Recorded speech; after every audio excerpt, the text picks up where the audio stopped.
The gentle summer breeze carried the sweet scent of freshly cut grass through the upscale neighborhood of Pine Ridge Estates.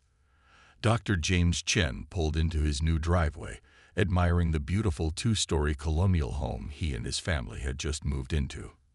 After 15 years of hard work as a cardiac surgeon, he had finally achieved his dream of providing his family with a home in one of the city's most prestigious communities. His wife Amy unpacked boxes in the kitchen while their two kids, Michael and Grace, chased each other around the backyard, their laughter echoing through the quiet street. The family had moved from a busy downtown apartment, and the spacious yard felt like paradise to the children. James watched them play as he unloaded the last few boxes from their SUV, smiling at their excitement. "We should have a housewarming party," Amy suggested, walking out onto their new deck. "Maybe a weekend BBQ. It would be nice to meet our neighbors." She had always been the social butterfly of the family, believing that good food and conversation were the best ways to build community. James agreed enthusiastically.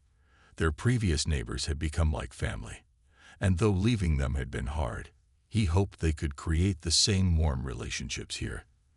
They spent the evening planning the menu. Amy's famous Korean-style ribs, James's secret recipe hamburgers, and all the traditional BBQ sides that their old friends had loved so much. Over the next few days, the family worked together to clean up their yard and set up their outdoor space. They strung white lights across the deck, set up comfortable seating areas, and James even built a small play area for the neighborhood kids. The children helped by creating colorful welcome signs and picking flowers from their garden for centerpieces. Amy went door to door, personally inviting their neighbors to the weekend BBQ. Most seemed friendly, offering warm smiles and promises to bring side dishes. However, when she reached the house next door, the response was markedly different. The woman who answered the door, a well-dressed homeowner in her 50s, barely opened it wide enough to see Amy's face. "A BBQ," the woman repeated, her voice tinged with obvious disdain. Her eyes darted past Amy to their house, where James was setting up the grill. "We don't usually have such casual gatherings in this neighborhood. We prefer more formal events through the homeowners association." Amy maintained her friendly smile, though her heart sank at the woman's tone. "We'd love to attend OHOA events too, but we thought this would be a nice way to introduce ourselves informally. Please feel welcome to join us. We'd love to get to know you better." The neighbor's lips pressed into a thin line as she accepted the invitation card, closing the door without another word. As Amy walked back home, she noticed the woman watching through her window, phone pressed to her ear. Something about that gaze made Amy uneasy, but she pushed the feeling aside. After all, they had received so many warm welcomes from other neighbors. Surely one reluctant resident couldn't spoil their fresh start. That evening, as James fired up the grill for a test run, they noticed their neighbor taking photos of their backyard setup. She seemed particularly interested in the number of chairs they were arranging, the size of their grill, and the new play area.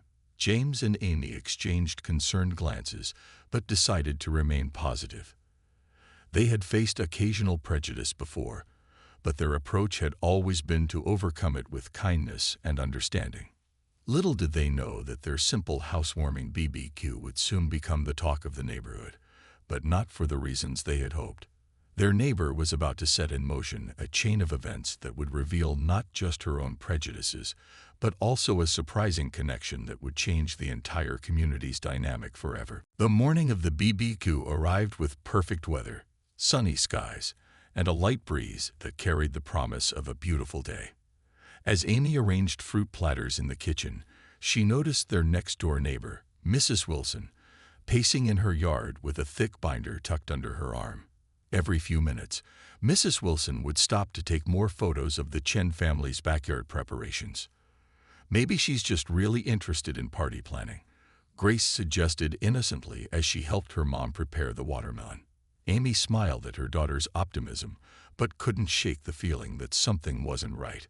Through the kitchen window, they watched as Mrs. Wilson made call after call, gesturing animatedly toward their house.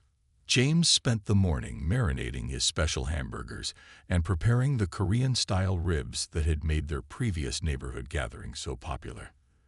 The kids had decorated the backyard with paper lanterns and strung up welcome banners. The whole scene looked festive and inviting, exactly the kind of warm, family-friendly atmosphere they wanted to create. Around noon, several friendly neighbors started dropping by early to help with the setup.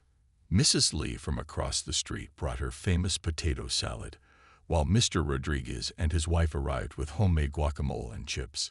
The atmosphere was beginning to feel just like their old neighborhood, warm, welcoming, and full of laughter.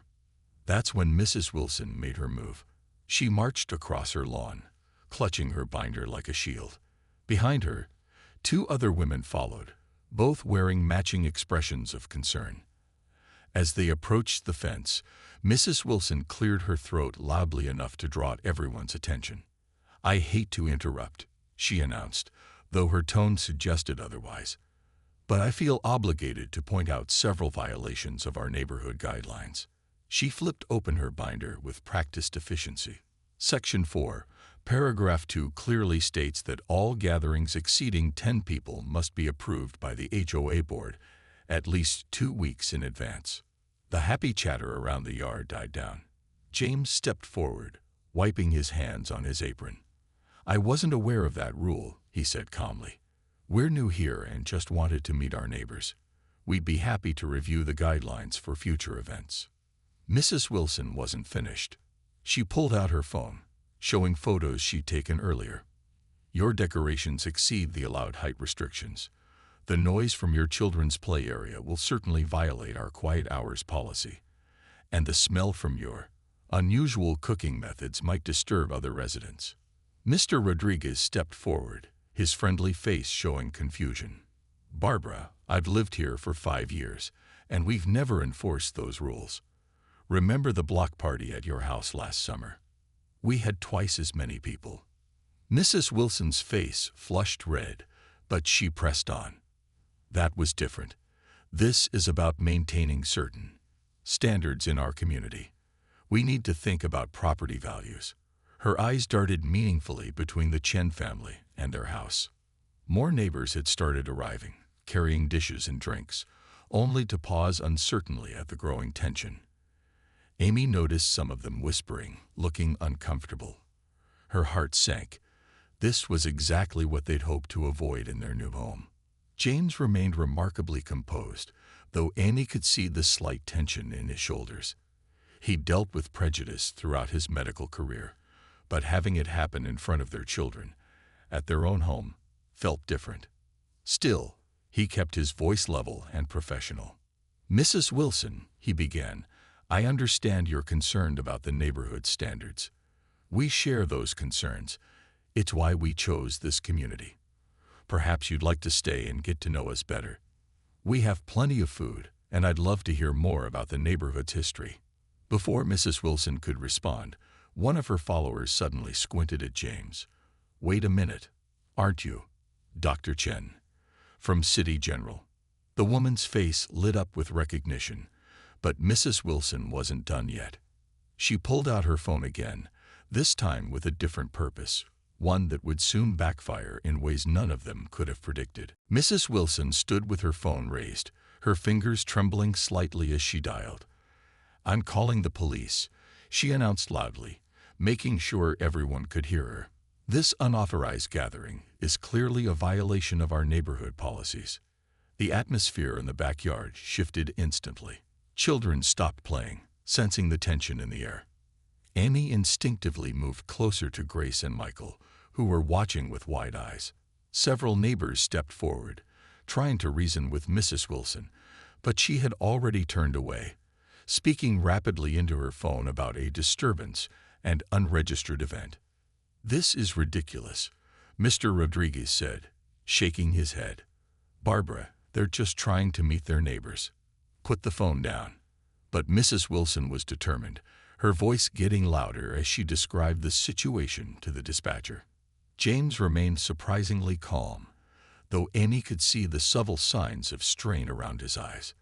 He dealt with difficult situations throughout his medical career, but having his own children witness this kind of treatment cut deep. Still, he maintained his composure, gathering the kids close and speaking to them quietly. "Sometimes people act out of fear or misunderstanding," he explained gently.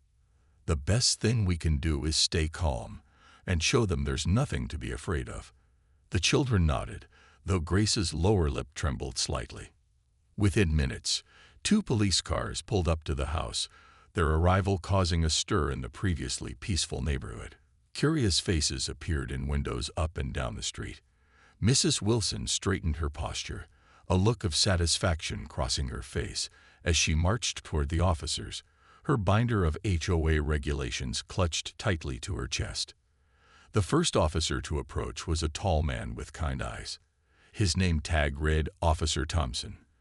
Behind him, his partner surveyed the scene. A backyard full of confused neighbors, tables laden with food, children's decorations swaying in the breeze. Nothing about it suggested a disturbance. "We received a call about an unauthorized gathering," Officer Thompson began, but suddenly stopped mid-sentence. His eyes widened as he looked at James, who had stepped forward to speak with them. "Dr. Chen, is that you?" The recognition in his voice was unmistakable. Mrs. Wilson's triumphant expression faltered slightly as she watched the officer's face break into a warm smile. "I can't believe it's you," Officer Thompson continued, his professional demeanor softening. "You probably don't remember me, but you operated on my father 3 months ago. Emergency bypass surgery on a Sunday morning." James nodded, a gentle smile crossing his face. "Mr. Thompson, triple bypass. He came in just before dawn. How is he doing?" "He's doing amazing, thanks to you," the officer replied, emotion clear in his voice. "He's back to playing with his grandkids, working in his garden. Things we thought he'd never do again. I've been hoping to run into you to say thank you." Mrs. Wilson's face had gone from triumphant to confused to mortified in the span of seconds. She stood frozen, her binder of regulations hanging limply at her side, as Officer Thompson turned to address her directly. "Ma'am, are you aware that Dr. Chen is one of the top cardiac surgeons in the state? That he regularly performs emergency surgeries on weekends and holidays to save lives?" The officer's tone was professional, but carried an edge of disappointment. Other neighbors began to murmur, sharing their own stories. The woman who had recognized James earlier spoke up. "He saved my sister last year. Drove to the hospital at midnight during that terrible snowstorm. None of the other surgeons could make it in." The tide was turning, but what happened next would transform this uncomfortable confrontation into something entirely unexpected, as Mrs. Wilson's own carefully guarded secret was about to come to light. Just as the situation seemed to be shifting, an older man came hurrying across the lawn from Mrs. Wilson's house. He was slightly out of breath, looking concerned and embarrassed. "Barbara, what are you doing?" he called out. It was Mr. Wilson, who had been notably absent from his wife's earlier confrontations. Mrs. Wilson turned to her husband, her face still flushed with embarrassment. "Tom, not now," she said quietly, but he continued walking toward the group. There was something in his expression, a mix of worry and recognition, as he looked at Dr. Chen. "I'm so sorry about all this," Mr. Wilson said, addressing everyone but looking specifically at James and Amy. "Barbara, honey, you don't recognize Dr. Chen, do you?" His voice was gentle but firm. "He's the surgeon they recommended for your mother's valve replacement next month." The silence that followed was deafening. Mrs. Wilson's face went pale, her binder slipping from her fingers and hitting the grass with a soft thud. She stared at James, recognition slowly dawning in her eyes. Last week's consultation at City General Hospital, the kind surgeon who had spent an extra hour explaining the procedure to her and her terrified mother, drawing diagrams and answering every question with infinite patience, had been Dr. Chen. I didn't," she stammered, looking around at the gathered neighbors, the police officers, and finally at the Chen family. Her carefully constructed wall of superiority crumbled as tears began to well in her eyes. Officer Thompson and his partner exchanged glances. "Well," Officer Thompson said kindly, "it seems there's no disturbance here, just a lovely neighborhood gathering." His partner nodded in agreement, and they began walking back to their patrol cars, but not before Officer Thompson turned to grab a plate of food that Amy offered with a warm smile. The tension in the air began to dissolve, but the emotional weight of the moment remained. James walked over to Mrs. Wilson, who seemed rooted to the spot, tears now flowing freely down her cheeks. "Mrs. Wilson," he said softly, "would you and your husband like to join us? I'd be happy to answer any more questions you have about your mother's procedure. Sometimes it helps to talk about these things in a less clinical setting." The children, who had been watching everything unfold, showed the pure forgiveness that only kids can offer. Grace picked up a paper plate and started filling it with food. "You should try my dad's hamburgers," she said, offering it to Mrs. Wilson. "He makes them special. And Mom made her famous fruit punch." Mr. Wilson gently placed his hand on his wife's shoulder. "Barbara's been so worried about her mother," he explained to the group. "The stress. Well, it's been hard on all of us. But that's no excuse for today." Mrs. Wilson finally found her voice, though it shook with emotion. "I'm so ashamed," she whispered. "Dr. Chen, your family. I've been horrible. All because of my own fear and—" She trailed off, unable to finish. Other neighbors, sensing the shift in mood, began to move forward, filling the awkward silence with casual conversation and the normal sounds of a friendly gathering. Mrs. Lee appeared with a fresh drink for Mrs. Wilson, while Mr. Rodriguez started telling a funny story about his own first days in the neighborhood. Amy watched as her husband did what he did best: care for people. He led the Wilsons to a quiet corner of the yard, talking softly about the upcoming surgery, mixing medical facts with gentle reassurance. The moment had transformed from confrontation to connection, but there was still more to come, as this incident would spark changes in the neighborhood that no one could have predicted. As the afternoon sun cast long shadows across the backyard, the atmosphere had completely transformed. The BBQ had turned into something more meaningful than just a neighborhood gathering. People were sharing stories, laughing, and genuinely connecting with each other. Mrs. Wilson sat quietly at one of the tables, still visibly shaken by the day's events. "I just can't believe I didn't recognize you," she said softly to James, who had joined her with a fresh plate of food. "At the hospital, you were so kind to Mom and me. You spent so much time explaining everything, making us feel hopeful." Her voice cracked slightly. Amy brought over some napkins, noticing Mrs. Wilson's tears. "We all make mistakes," she said gently. "What matters is how we learn from them." The two women's eyes met, and something shifted in that moment, the beginning of understanding. Mr. Wilson, who had been chatting with other neighbors, shared more about their situation. Barbara's mother raised her alone, worked 3 jobs to put her through college. "They've always been incredibly close when we found out about her heart condition." He paused, emotion catching in his throat. As if on cue, Mrs. Wilson's phone rang. The caller ID showed it was her mother. Her hands trembled as she answered, stepping away from the group. Everyone could hear the love in her voice as she spoke. "Hey, Mom. Yes, I'm actually at a neighbor's BBQ. Yes, you'll never believe who it is." Meanwhile, Officer Thompson had returned after his shift, this time in civilian clothes with his father in tow. The older Mr. Thompson made his way straight to James, pulling him into an unexpected hug. "My grandkids still have their grandpa because of you, Doc," he said, his voice thick with emotion. The children had started a game of tag in the yard, their laughter providing a perfect backdrop to the adults' conversations.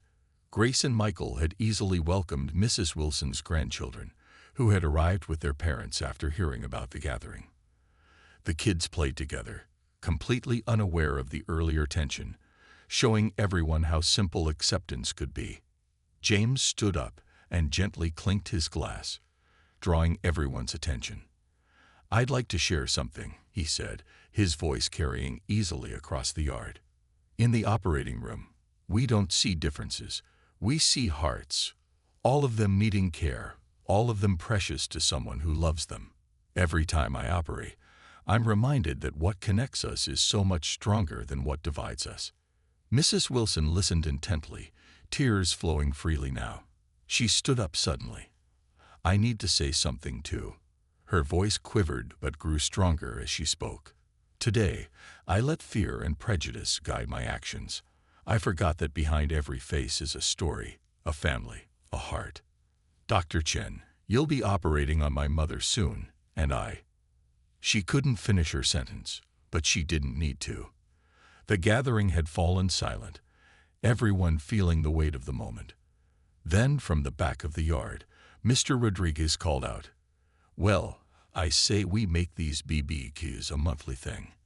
My wife's enchiladas against Dr. Chen's Korean ribs. Let's see who wins." The tension broke as people laughed and started planning future gatherings. Mrs. Lee suggested a neighborhood cookbook featuring everyone's special recipes. The Wilsons' daughter-in-law offered to help organize the next event. But it was Grace's innocent question that brought everything into perspective. "Dad, can we invite Mrs. Wilson's mom to the next BBQ after you fix her heart?" The simple question from a child's perspective made everyone smile. But it also hinted at the deeper changes beginning to take root in their community. As the sun began to set, casting a warm glow over the gathering, it was clear that this day would be remembered not for how it started, but for how it ended, with understanding, forgiveness, and the promise of a more connected community. The next few weeks brought unexpected changes to the neighborhood. What had started as a confrontation at a family BBQ had sparked a transformation that nobody could have predicted. Mrs. Wilson, who had once been so focused on rules and regulations, found herself at the center of this change, though in a very different way than she'd imagined. One morning, she stood on her front porch, watching Dr. Chen leave for work. She thought about her mother's upcoming surgery, now just 2 weeks away. Instead of the fear that had been consuming her, she felt a strange sense of peace. Every evening, Dr. Chen would check in with a quick phone call, answering any questions she or her mother had thought of during the day. "You know," she told her husband over breakfast, "I used to think I was protecting our neighborhood, but all I was doing was building walls instead of bridges." Mr. Wilson reached across the table and squeezed her hand, proud of how his wife was facing her own prejudices head-on. The neighborhood had started changing in small but meaningful ways. The Rodriguez family began hosting Spanish-language evenings in their backyard, where neighbors could learn while sharing meals. Mrs. Lee started a weekend gardening club, teaching others how to grow the vegetables she used in her Korean dishes. The Chen Children's Playground became a favorite spot for neighborhood kids to gather after school. One evening, as Amy worked in her garden, she heard someone clearing their throat behind her. It was Mrs. Wilson, holding a thick envelope. "I've been thinking," she said, sitting down on the garden bench. "The HOA rules. They were written 30 years ago. Maybe it's time for some updates." Inside the envelope were proposed changes to the neighborhood guidelines. Gone were the restrictive rules about gatherings and approved activities. In their place were suggestions for monthly community events, cultural exchange dinners, and a mentorship program connecting retired residents with neighborhood children. "I've been talking to everyone," Mrs. Wilson explained, her voice growing stronger with excitement. "Mr. Rodriguez helped me understand how some of our old rules made new families feel unwelcome." Mrs. Lee pointed out that our quiet hours policy was preventing people from celebrating important cultural holidays. "I never thought about any of this before." Amy listened, touched by the genuine change in her former adversary. "Change isn't easy," she said softly, "but you're doing it with such grace." Later that evening, Mrs. Wilson's mother called with her usual pre-surgery worries. But this time, instead of feeding into the anxiety, Mrs. Wilson found herself sharing stories about her new neighbors. She told her mom about the Chen children teaching her grandkids Chinese jump rope, about Mrs. Lee's amazing garden, and about how the neighborhood was changing. "You know, Mom," she said, her voice full of emotion, "when Dr. Chen operates on your heart next week, he's not just fixing it. He's helping heal our whole community's heart, too. The conversation was interrupted by a knock at her door. Outside stood several neighbors, including the Chens, all holding dishes of food. "We thought you might need some company," Amy said warmly.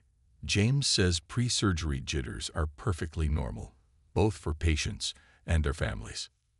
Mrs. Wilson's living room soon filled with neighbors, each bringing not just food but stories, laughter, and support. Officer Thompson's father shared his own surgery experience, reassuring her about her mom's upcoming procedure. The kids played quietly in the corner, making get-well cards for a grandmother they hadn't met yet. As she looked around her living room, Mrs. Wilson realized something profound. The very diversity she had once feared had become the neighborhood's greatest strength. Each person brought their own unique perspective, their own way of showing support, their own recipe for comfort food. Together, they had created something beautiful, a true community where everyone belonged. The evening ended with plans for a welcome home party for her mother after the surgery. As the neighbors said their goodbyes, Mrs. Wilson caught Dr. Chen's eye and mouthed a silent "thank you." He smiled and nodded, understanding that she wasn't just thanking him for his surgical skills, but for helping her discover a better version of herself and her community. The morning of the surgery arrived with a gentle sunrise. Mrs. Wilson had barely slept, spending most of the night at her mother's bedside in the hospital. As she sat in the waiting room, clutching a cup of untouched coffee, she was surprised to see familiar faces arriving one by one. Amy Chen walked in first, carrying a basket of fresh muffins and thermoses of hot tea. "We thought you shouldn't be alone today," she said softly, sitting down beside Mrs. Wilson. Mr. Rodriguez and his wife arrived next, followed by Mrs. Lee and several other neighbors. Even Officer Thompson stopped by before his shift, bringing flowers for Mrs. Wilson's mother. "The whole neighborhood's been asking about your mom," Mrs. Lee said, sharing out the muffins. "My prayer group added her to our list last week." Mrs. Wilson felt tears welling up. These were the same neighbors she had once tried to keep at arm's length, and now here they were, surrounding her with support. Just before the surgery, Dr. Chen stopped by the waiting room in his scrubs. Despite her nervousness, Mrs. Wilson couldn't help but notice how different he looked in his surgical attire. Confident, focused, yet still maintaining that gentle kindness in his eyes that had first impressed her at the consultation. "Everything's going to be fine," he assured her, his calm voice steady and reassuring. "Your mother's in good spirits, and her preliminary tests look excellent." He paused, then added with a warm smile, "She told me all about your childhood, how you would read to her during her factory night shifts, how you helped her study for her citizenship test. She's very proud of you." Mrs. Wilson's bottom lip trembled. "I just want to be worthy of that pride," she whispered. Dr. Chen placed a gentle hand on her shoulder. "You already are. People can change, Mrs. Wilson. I see it every day in my work. Sometimes our hearts need a little repair, both literally and figuratively." As Dr. Chen headed to the operating room, Mrs. Wilson found herself surrounded by her neighbors' quiet support. The children had made cards during their school art class, which Amy's daughter Grace proudly displayed on the waiting room wall. Each one was unique, bright colors, hopeful messages, and the innocent love that only children can express. The hours passed slowly. Mrs. Lee taught everyone how to fold paper cranes for good luck, filling the small waiting room with colorful origami birds. Mr. Rodriguez shared funny stories about his own mother's recovery from surgery years ago. Every story, every shared laugh, every squeeze of her hand helped Mrs. Wilson get through the anxious waiting. Officer Thompson's father, who had gone through his own surgery months before, gave practical advice about recovery and rehabilitation. "The first few days are the hardest," he explained, "but having a support system makes all the difference. And look at the support system you've got." Around mid-afternoon, Dr. Chen emerged from the operating room, still in his surgical cap, with a broad smile on his face. "The surgery went perfectly," he announced. "Your mother's heart is stronger already." She'll be in recovery soon." The wave of relief that swept through the waiting room was palpable. Mrs. Wilson burst into tears, but this time they were tears of joy and gratitude. As her neighbors hugged her and celebrated the good news, she realized that her mother wasn't the only one whose heart had been healed that day. "You know what this calls for?" Mr. Rodriguez's wife said with a grin. "A recovery celebration, BBQ." Everyone laughed, remembering how their community's transformation had started with that first contentious BBQ just weeks ago. As the group began excitedly planning the celebration, Mrs. Wilson looked around at these people who had become so much more than neighbors. They had become her support system, her friends, her community. The very diversity she had once feared had created a tapestry of support more beautiful than she could have imagined. 2 weeks after the surgery, Mrs. Wilson's mother was ready to come home. The neighborhood had spent days preparing for her arrival, transforming Mrs. Wilson's backyard into a peaceful recovery garden. Mr. Rodriguez and his sons had built a comfortable seating area with a gentle recliner. Mrs. Lee had planted lavender and chamomile, filling the air with calming scents. The morning of her mother's homecoming, Mrs. Wilson found her front porch filled with welcome gifts. There were homemade soups in carefully labeled containers, soft blankets, and even a handmade quilt from the neighborhood sewing circle. Each gift came with a note sharing recovery tips and words of encouragement. "Mom, we're home," Mrs. Wilson said softly, helping her mother from the car. She looked up to see Dr. Chen and Amy walking over, their children carrying bright balloons.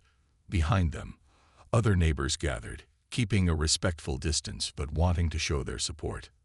"So these are the wonderful people you've been telling me about," her mother said, her voice tired but happy. Though still weak from surgery, her eyes sparkled with interest as she met each neighbor. "The ones who took such good care of my daughter while I was in the hospital." Grace, Dr. Chen's daughter, stepped forward shyly with a small pot of flowers. "We grew these in our garden," she explained. "Dad says flowers make people feel better." The elderly woman's face lit up as she accepted the gift, and in that moment, age and cultural differences melted away in the simple exchange between a child and a grateful grandmother. Throughout the afternoon, neighbors stopped by briefly to welcome Mrs. Wilson's mother home. Each visit was short, mindful of her need for rest, but filled with warmth. Mr. Thompson, the officer's father, shared his own recovery milestones, giving her hope and practical advice. Mrs. Lee brought her special healing tea, passing along centuries-old remedies. "You know," Mrs. Wilson's mother said as she rested in the new garden space, "when you told me about the trouble at the BBQ, I was worried. But looking at all this," she gestured at the transformed backyard and the caring community. "Sometimes the biggest mistakes lead to the most beautiful changes." Mrs. Wilson sat beside her mother, holding her hand gently. "I was so focused on keeping things the way they were, I couldn't see how much better they could be." She watched as the neighborhood children played quietly nearby, teaching each other games from different cultures. Dr. Chen stopped by for a quick medical check, but the visit felt more like a friend checking in than a doctor's appointment.